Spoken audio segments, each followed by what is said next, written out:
Good morning. Today is October 7th, 2024, and we are in Pittsburgh, Pennsylvania at the Materials Science and Technology Conference. It is my pleasure to be here to interview Professor Ronald, the F. Kenneth Iverson Chair Professor and Director of the EPIXc Steel Manufacturing Research Center at the Missouri University of Science and Technology. My name is Sunday Abraham. I'm with SSAB Americas.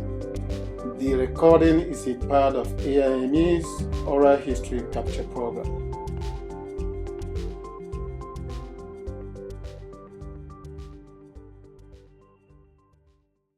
Well, Professor O'Malley, let's start from the very beginning, your childhood experience. Tell me about where you grew up and what your childhood experience was like. First of all, thank you, Sunday. It's a pleasure to have you as my interviewer. And what I want to do is talk a little bit about my background and where I came from. I grew up in southern New Jersey. I was the only person in my family to go to college. But even before that, a family of five. My dad was an electrician. My mom was a homemaker. And I grew up learning to do things with my dad, who was also a tinkerer, and we would work in the basement shop and do woodworking, electronics, and all sorts of interesting things. So during that time, I really became really interested in science and engineering, and kind of knew from the beginning that's what I wanted to be. I also had uncles that were professionals in their careers, one an electrician, or in electronics, I should say, and another one who was in the biological field doing biochemistry. So I had some exposure from that front. Went through high school. I was pretty much a geek in high school, and I enjoyed doing things like audiovisual and so forth. Decided to go to college locally because of financial reasons. We did not have a lot of money, so I applied to several schools and ended up applying to Drexel University. Drexel was a co-op school, so I actually had the possibility of paying my way through school as I went. So started as a civil engineer, and as a civil engineer, I spent my first year in college taking basic courses. One of them was a materials course, and it caught my interest. I did go on a co-op that summer and worked with the Army Corps of Engineers. Came back from that experience realizing that maybe this isn't exactly what I wanted to do. So I actually started to explore changing my major, and I ended up doing that and joining the materials science department. So I'll stop there for the moment.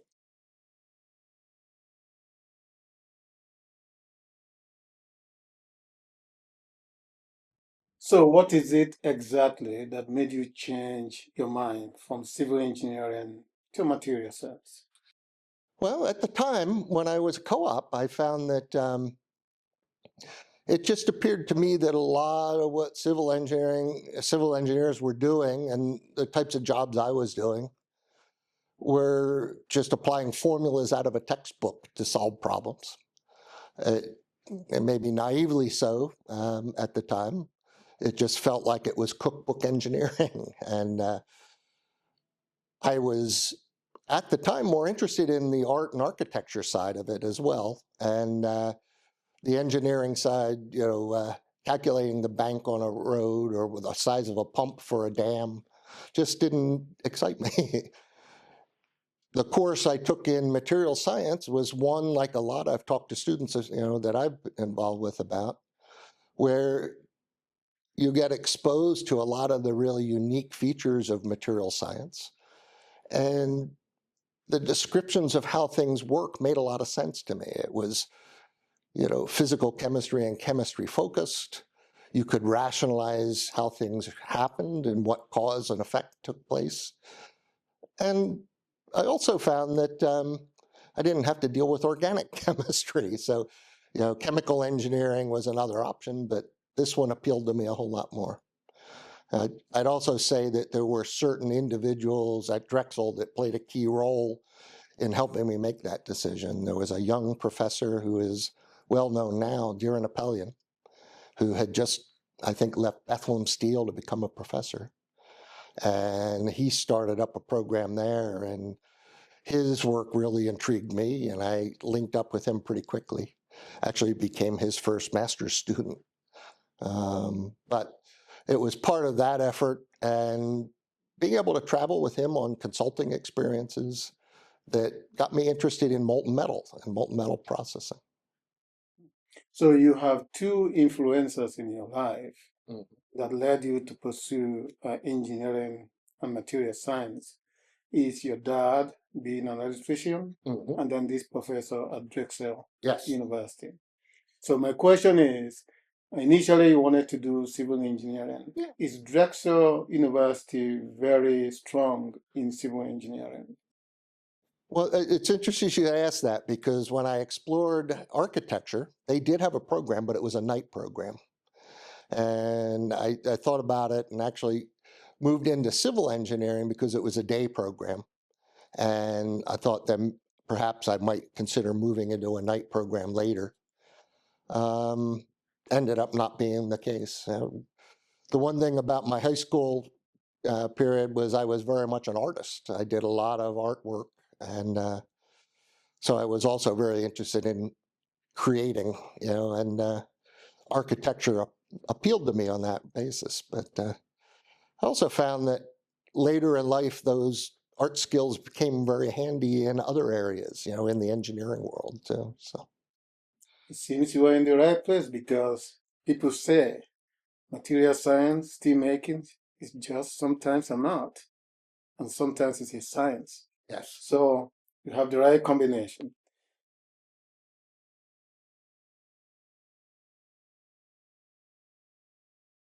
So then you went on to pursue your PhD at MIT. Yes. What motivated you to pursue PhD? At the time I completed my master's, I had worked through several co-ops in other industries. Foot Mineral Company, I worked in, they were a ferroalloy and non-ferrous master alloy producer, and worked with several folks within that Foot Mineral Research Organization. And during that time, they actually were very influential in me considering MIT as an option for a PhD. Now, I have to say, when I did my finished my master's, I did interview out in industry as well, and thought very seriously about which way I wanted to go.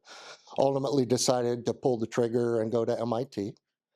I originally went up to interview with Mert Flemings at MIT at the suggestion of some of the people that were kind of guiding me on my co-op career, and did some interviews with several folks while I was there, and ended up linking up with John Elliot, who is, of course, a very famous, steelmaker and thermochemistry professor, and made that decision at that time to join him.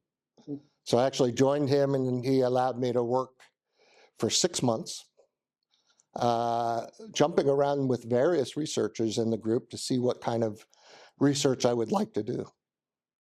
So what was your focus for your PhD? So in my PhD, I was finally settled in on a project looking at direct reduced iron. And it was evaluating the behavior of direct reduced iron in EAF melting. So what was nice about MIT is you got to actually build your own equipment. I built my own furnaces, my own analytical gas trains, and everything else. And did some studies at the time trying to understand the relationship between the carbon content of DRI, the evolution of gases, and its influence on convective stirring and enhancing melting rate, as opposed to the endothermic load associated with that carbon and iron oxide reduction reaction. And so I actually built an experiment that actually allowed me to melt individual pellets, collect the gases, evaluate the gas evolution rates and melting rates, and then actually build a mathematical model of the process. So is the furnace that you built, Yes. is still operational today at MIT? I went back 2 years ago to see, and I couldn't get in the lab to find out, so I don't know. You mentioned John Elliot Yes. as a mentor of yours. Do you have other professors at MIT that also mentored you beside John Elliot? John was one of the big ones for me, but there was, King and Zakelli. Trying to think who else. Those are probably the big ones.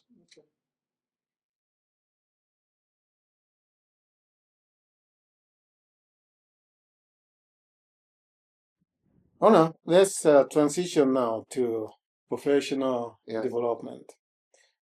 Your first professional job was on casting and refining technologies in aluminum at Alcoa. Why aluminum? Well, interestingly enough, of course, my PhD was in steel, right? But during my co-op in my undergraduate and master's time frame, I had done some consulting work with Alcoa and had worked with some folks in the group at their research center in Pittsburgh. And they were one of the jobs that I was considering at the time. There were several others. I think I had at the time interviewed at LTV. I had also interviewed at US Steel. But I looked at some of the things they were doing in aluminum that really appealed to me in the refining and casting area, and the facilities that were available at the research lab at the time, and decided to go that route. Research labs at Alcoa at that time had 1,300 people. So it was a huge lab, and they had full-scale production scale equipment that they could do trials on and develop process technology on. So there's lots of stories about those experiences, but we could talk about those in a minute, I guess. So was it difficult, given that your basic knowledge is in iron making, to transition to aluminum making? Nah, it's much harder going the other way, I think. No, and of course, I had done work in aluminum. My master's was in direct injection alloying of molten aluminum with manganese. So injection of manganese powders. And I had done experimental work on my co-op looking at dissolution kinetics of manganese powders in molten aluminum. Had built a piece of equipment to do the injection and did the studies for different forms of the manganese and types of manganese to look at the optimal kinetic melting behavior. So that experience was there, and of course during that time as well, I had at least been involved with some of the solidification work. As you know, a lot of universities have the ability to melt and cast aluminum, and Drexel was the same way. Didn't have it in steel, right? And so that was probably the new experience for me, was when I went to MIT and had to melt steel. After 4 years at Alcoa, you joined AIME, Yes. now AK Steel, which is a part of Cleveland-Cliffs, Yes. where you are responsible for steelmaking and casting technologies for flat roll specialty steels. So the transition back to steel, what was that like? It was actually pretty interesting. When I took the job at Armco, I joined because there was a program they were just starting on strip casting. And I was very interested in strip casting because I had focused a lot of my work at Alcoa in twin roll casting, which is a form of strip casting. And to me, it was appealing to be able to move into a different metal system with some of the same basic technologies. So when I went to Armco, I actually interviewed for the job And I got two offers, and we ended up splitting my time 50% in long-range research and 50% in production-based research. So half of the time in the plant environment, half of the time working on advanced solidification technologies.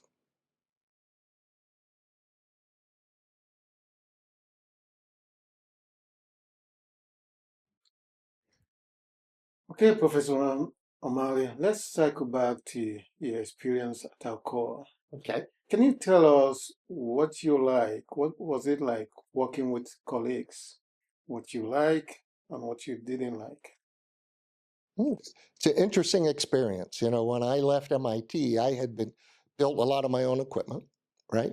And done a lot of really neat experiments. I actually did a 1-year postdoc at MIT as well, and built a very high temperature furnace for aluminothermic reduction, which was another driver to go to Alcoa at the time. When I got to Alcoa Labs, I realized I wasn't allowed to build anything. You had to work through technicians and technician schedules. And originally that was a little frustrating for me because I knew I could do that in about 2 hours and it would take a week, right? But you know, it is something I had to learn. I had to learn the patience and how to deal with people. Alcoa, though, was a really interesting place to work because there were experts in all sorts of areas, from the fundamental science side to the very applied side. And they had experts like John Jacoby, who was a DC casting expert who worked on the aluminum lithium pilot plant, which I got to spend part of my time on, and others. Let me see, Ed Eckert, who was really a fascinating guy in that he would apply really neat technology to improve inclusion removal, alkali metal removal from aluminum.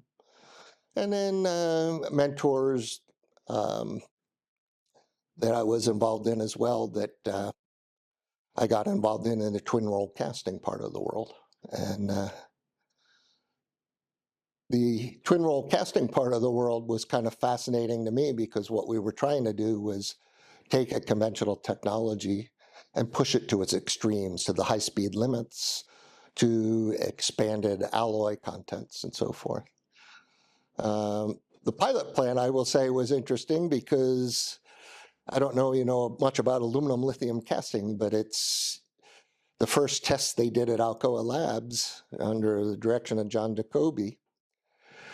They did a cast in their DC pit, and he heard a little rumble in the bottom of the pit, and that was a red flag for him. So they actually took some aluminum lithium and put it out on an explosion test bed site, which was far away from the main buildings. And they did an explosivity test, and they found out, let's just say they shook the buildings in the main administration building, shook the windows.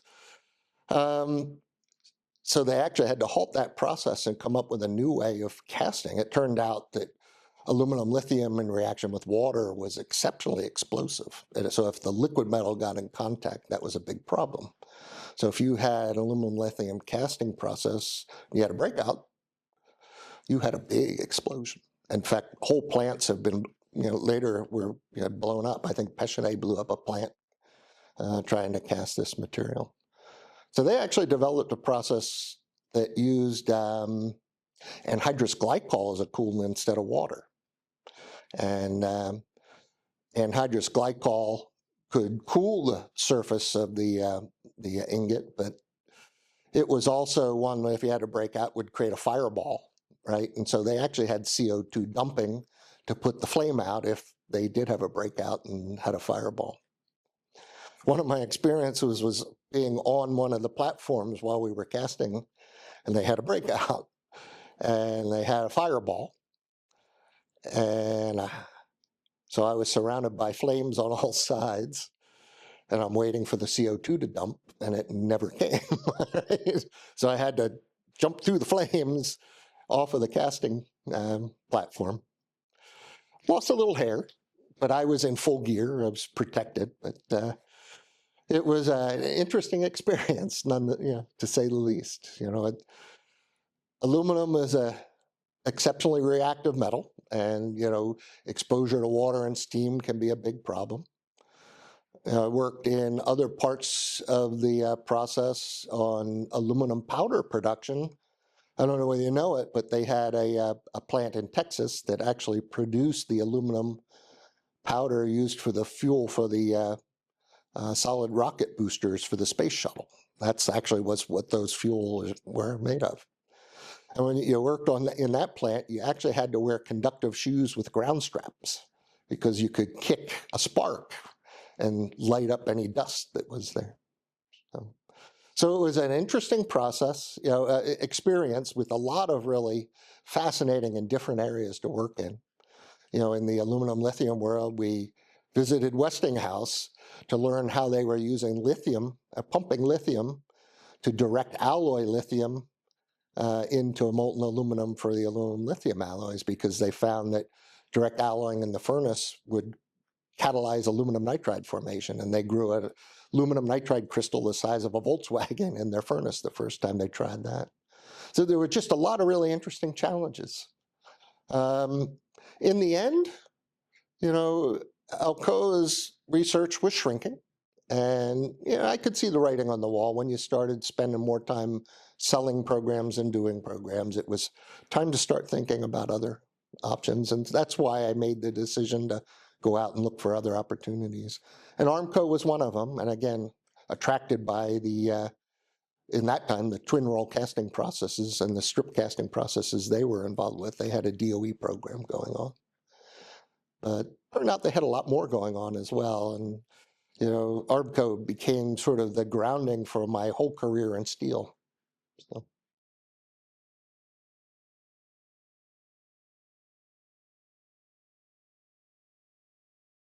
Well, you spent 4 years Yes. at Amco, and then 14, yes. 14 years. Yes. Sorry, and then you joined Nuco after that. Yes. So, what motivated you to leave Amco for Nuco? Well, I actually left AK Steel, Yeah. and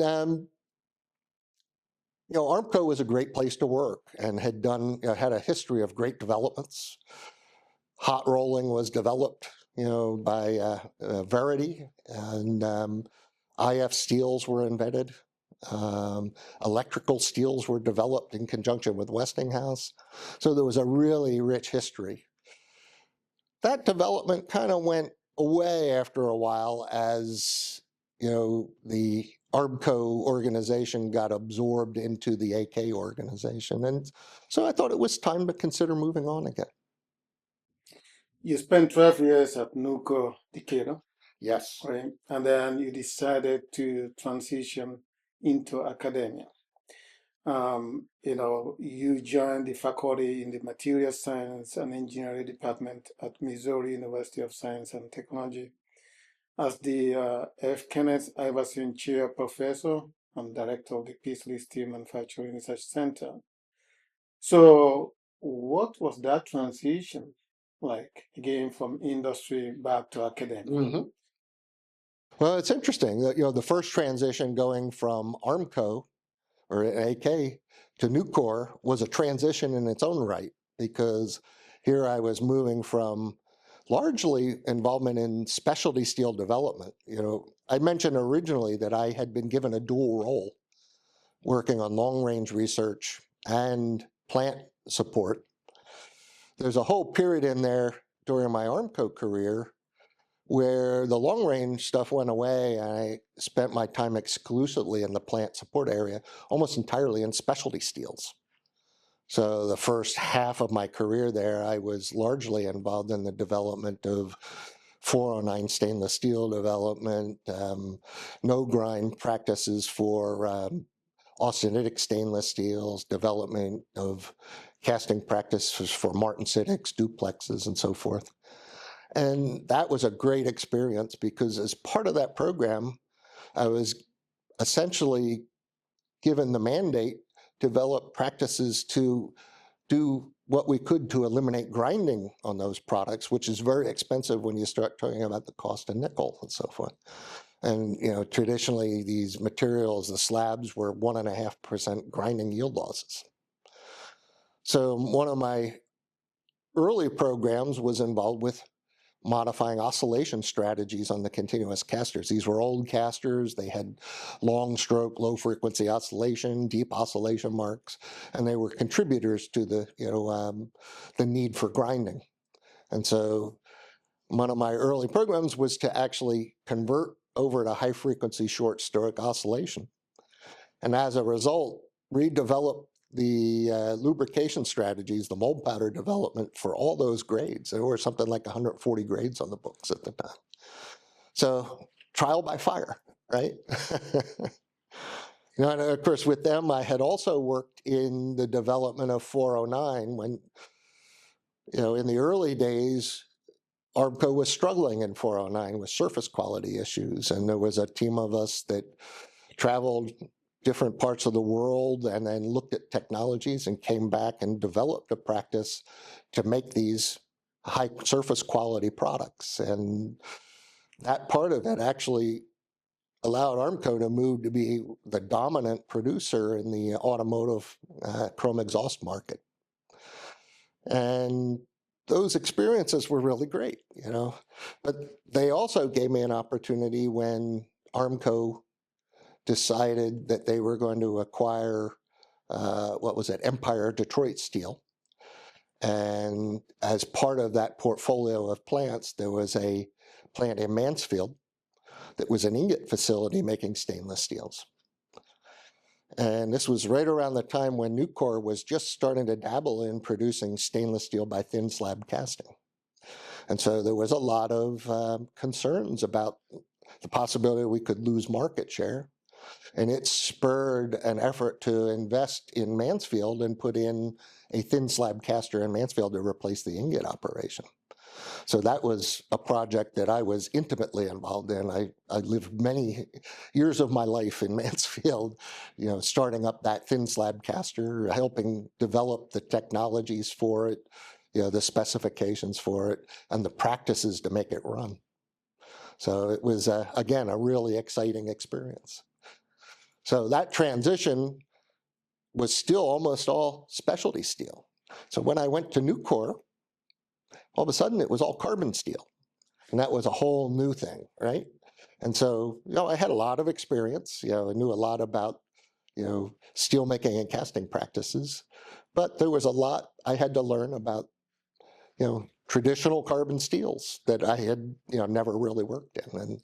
And I was able to do that in Decatur during the startup of the, of course, they had acquired and just started up the Trico mill as Nucor Decatur. It had gone in bankruptcy and the assets were bought and then restarted. And so there was a whole bunch of work there to do to develop the practices stably for that machine, which was also a thin slab machine, which was an unusual machine, a very tight radius, parallel mold thin slab.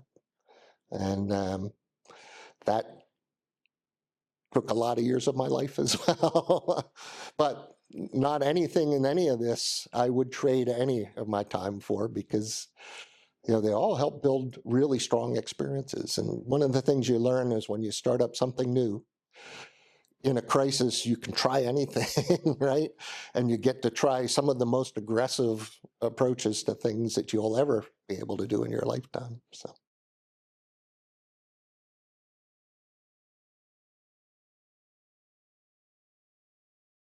How have those experiences helped you at Missouri University Science and Technology?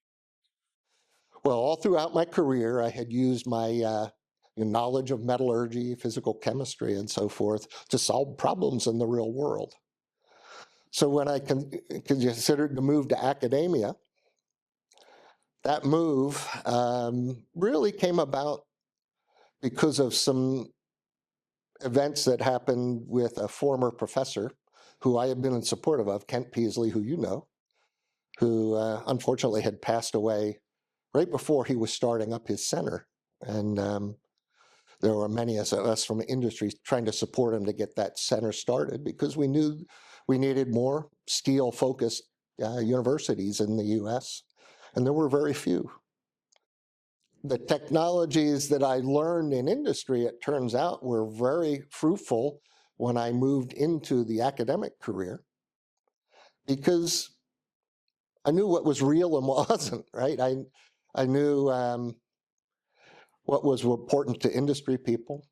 And, I ended up taking over, that position or role that Kent had started and was able to continue to build the Steel Center and attract consortium members. And we've built a very strong program now. And it's largely, I think, because we stay very focused and aligned to, steel producers and their problems. But we also are able to apply the fundamental science to fix those problems and advance the state of the art.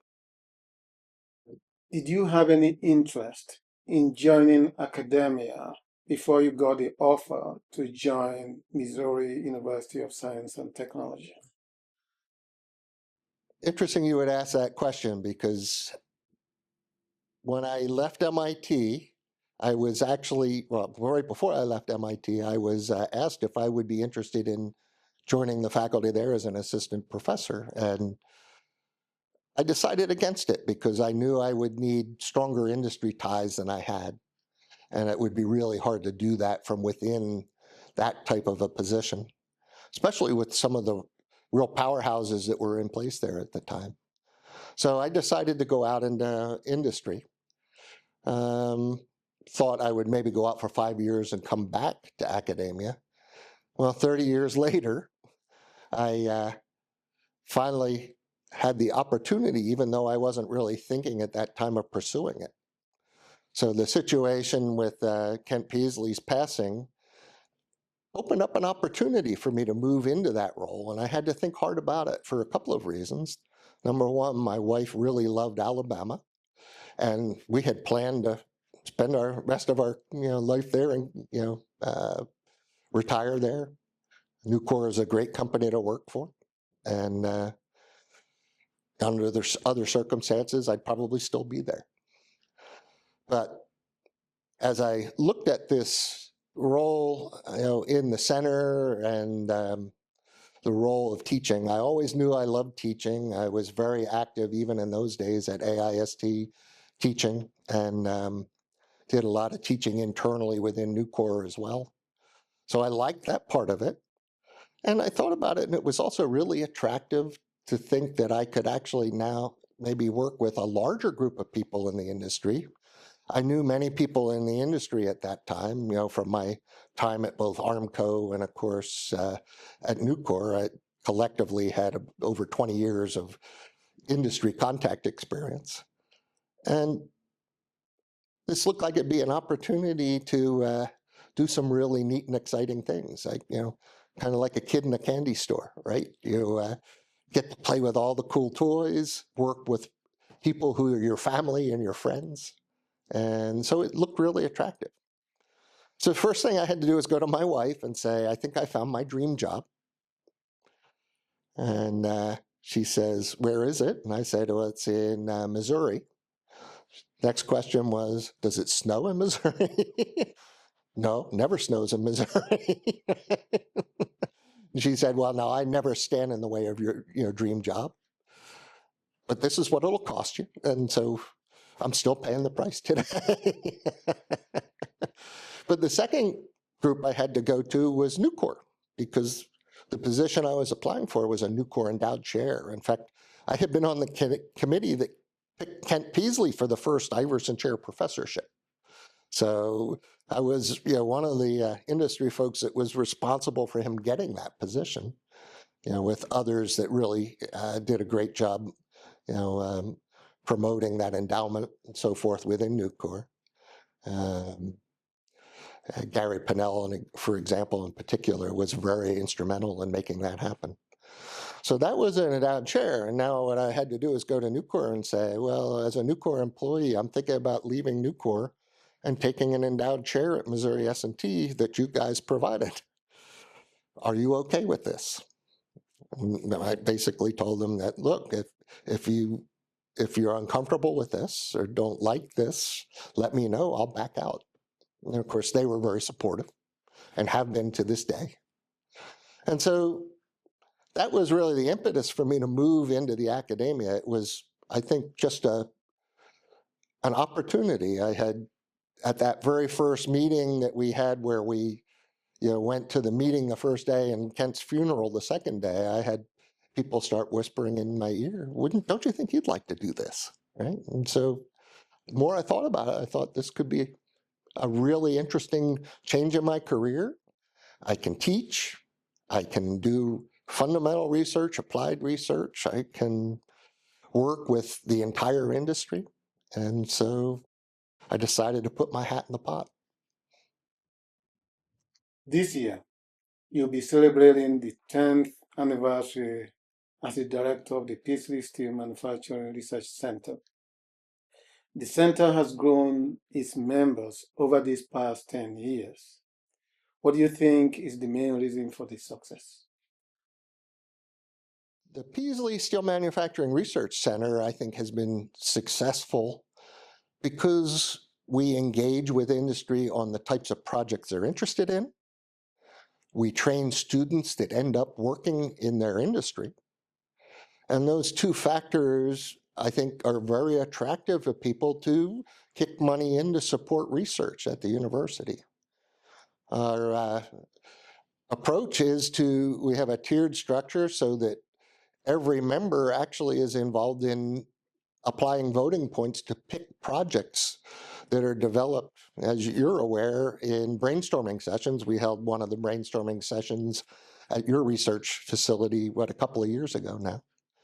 And it was the essentially where we decided what kind of research projects we wanted to put together. We put together a portfolio of programs, and then the industry members themselves actually picked those programs. So I think that's probably one of the main successes. The other things is we tend to deliver on what we pursue, and that's always been good. And we're pushing new boundaries, so, like the fiber optics programs that are going on, which, I don't know anybody else that's trying to apply that technology in steel today in the way we are. And so we're very excited about that.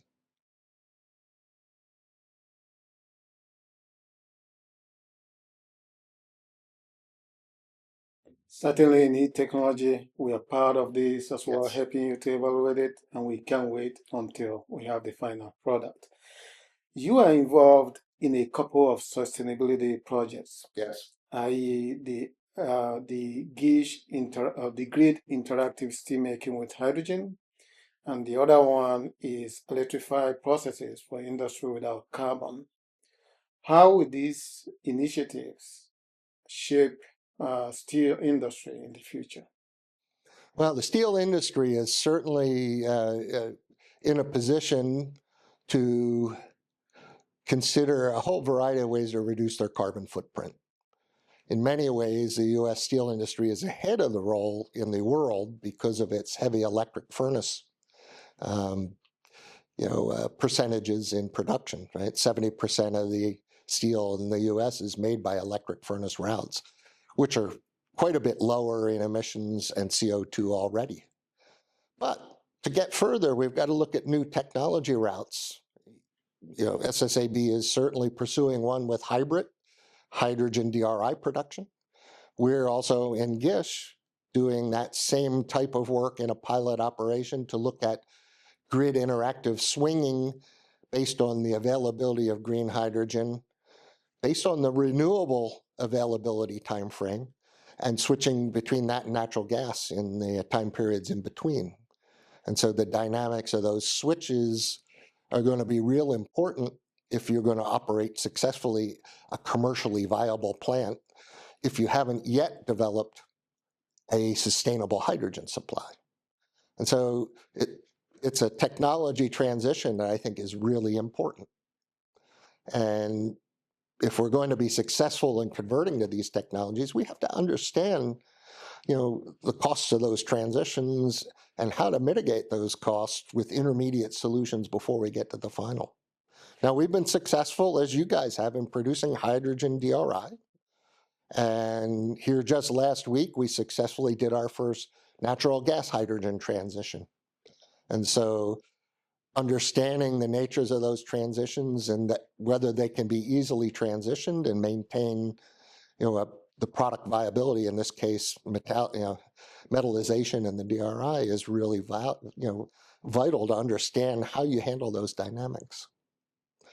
In the case of EPIXc, we're really just getting started in that area, but the EPIXc program with Sridhar Sitharaman is really looking at the broader industry in total, not just the steel industry, but a portfolio of industries that include chemical processing, cement, agriculture, food services, steel, and looking at ways that combustion process can be converted to electrified processes.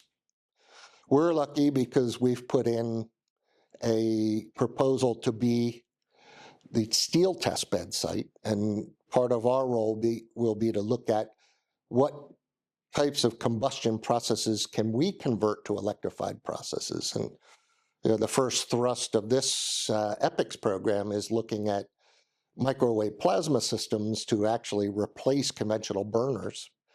The technology, in many respects, looks a lot like a burner system and has the potential for direct replacement in existing processes, which is a real advantage, as opposed to having to build a completely new infrastructure. But it also offers other potential long-term advantages for heating of reactive gases used in the DRI process. Today, even in hydrogen DRI, you've got to heat the gas, and you use combustion to do that. You burn part of your hydrogen supply to do that, or you burn natural gas.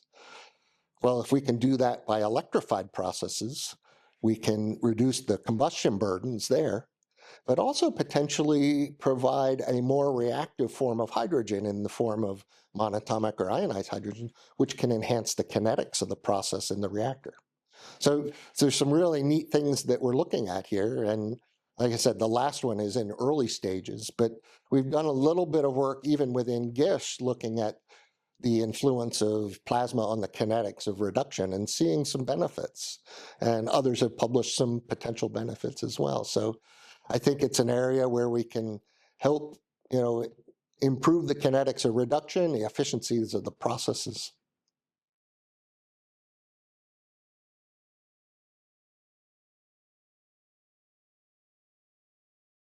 Apart from your primary job as the director of the PSMRC and a lecturer at Missouri University of Science and Technology, you are also a lecturer at the Keith Brimacombe Continuous Casting course. Yes. I'm now serving on the board of trustees for AIME. Yes.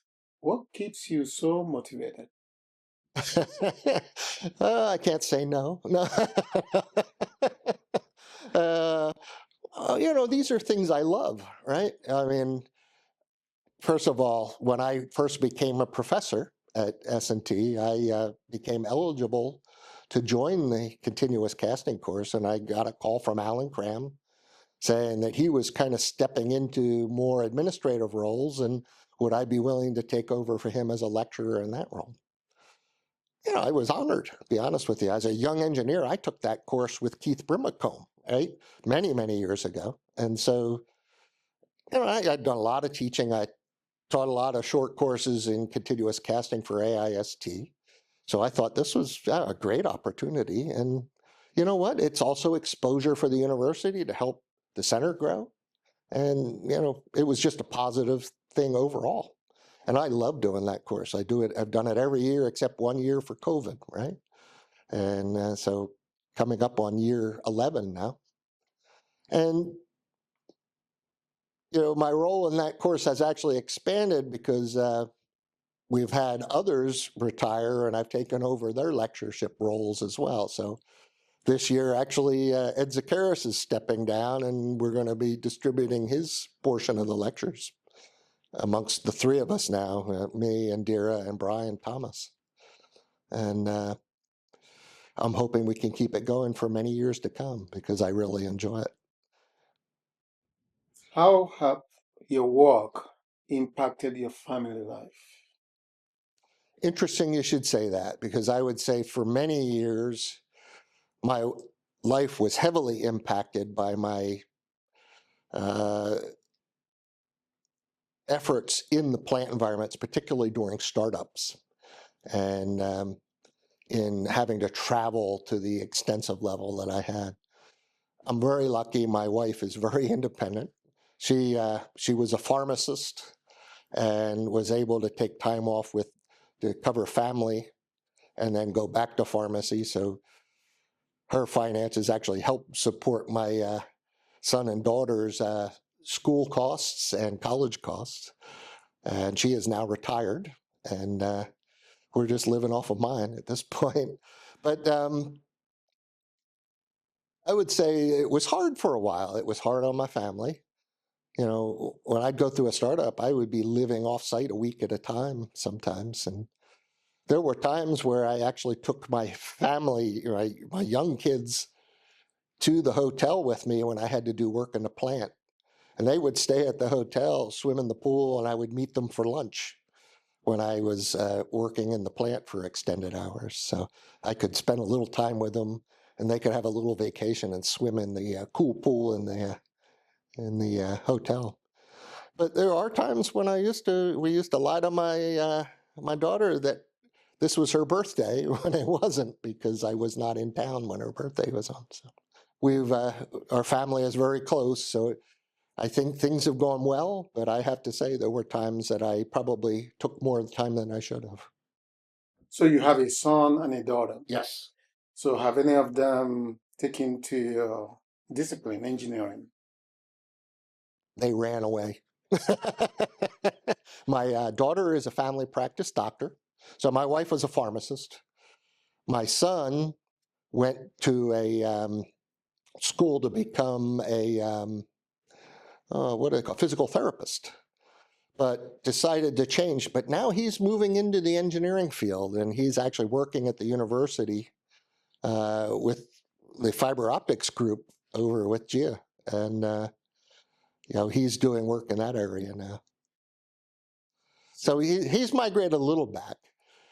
I can tell you that he's taken over my house with 3D printers and CNC lasers and all sorts of things. So he's very much into the engineering gadgetry. Well, your dad was an yes, electrical engineer. yeah, So this is as close as it gets, right? exactly.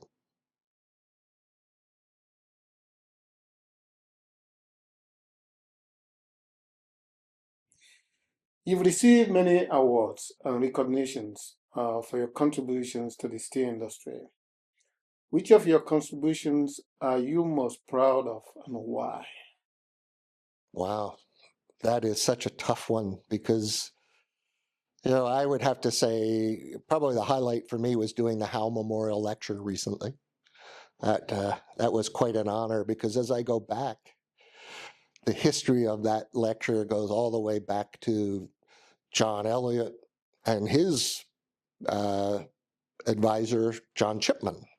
And so the legacy of that award goes on with such rich history, and it contains former lecturers that I hold in the highest of esteem, and I was just honored to be considered in that role at all. That was just really exciting, and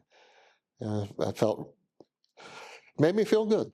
I felt really proud to be able to do that lecture. So, but I'll tell you what, I mean, AIST has been good to me. I mean, I'm a distinguished member and fellow, and I guess now a lifetime member. And as far as awards go, it's hard to pick just one, because it's always nice to have that recognition and to work for an organization like AIST, who is really good at recognizing people and helping them grow. I can remember the time when I first got involved with AIST. You knew a AIST staff member by the name of Pat Philbin, who was retired now. But Pat was one of the ones that got got in my ear to go through the rotation, and start thinking about how you can, take on various roles at this time in the technology committee, continuous casting committee. And so with his push, I did that, and I went through those roles a couple of times. I think I went through a board rotation twice. And then when I became a professor, I got a call asking if I would be interested in moving on to the rotation for the executive board and through the presidency. So that's a long transition. It's about 7 years. And, but, I have to say, it's been a great experience. Now I'm on that same rotation. I'm on the board at AIME, and I think next year I step up as president of that organization. And I think I'll probably be done after that. You never know. Never know, right?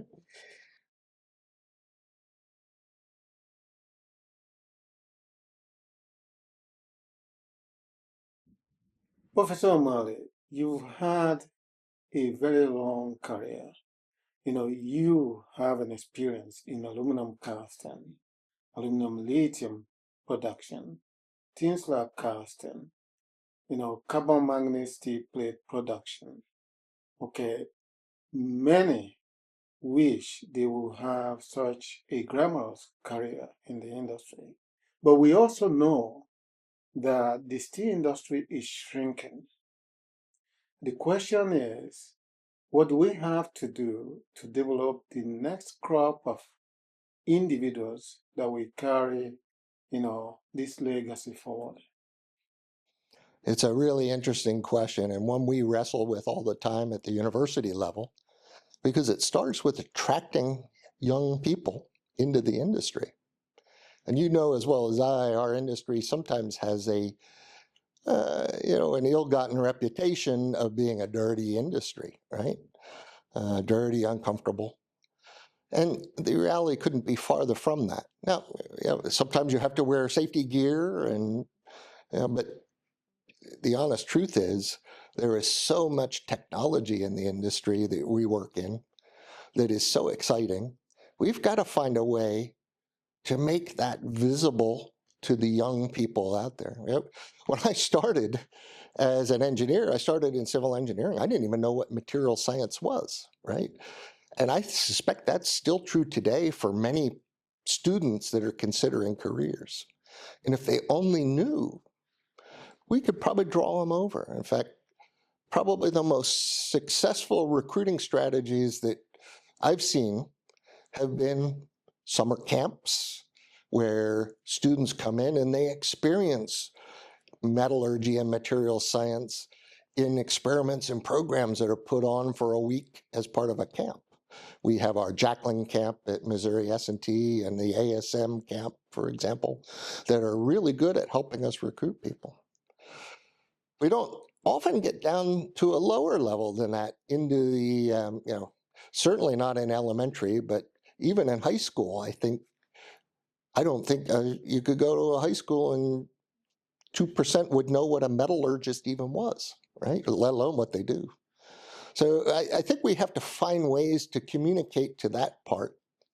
Everybody talks about social media as well as a great tool, and we have some really good young professors that are using social media quite successfully, showing what we do in the laboratory environment, pouring metal, making things, and doing experiments, and visually making that available on places like YouTube and all the other social media outlets. And that's also been quite successful in attracting people.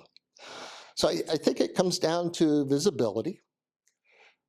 Perhaps we need to spend more time in our careers going out to the younger people and telling stories like this. And so in the end, I think we need to spend more time as professionals in the industry to expose young students, young people to our industry, the technology of the industry, its benefits to our society, and also the role it plays in science and the benefits it provides as a satisfying career for them to follow in the future. Because, there are many places you can work and many career paths you can take, but the role of metallurgy is a really exciting one, and I think often underlooked. It's one that has many, many opportunities that span a whole range of expertise, from extraction of ores all the way to product development. And all of those fields are going to need talent in the future.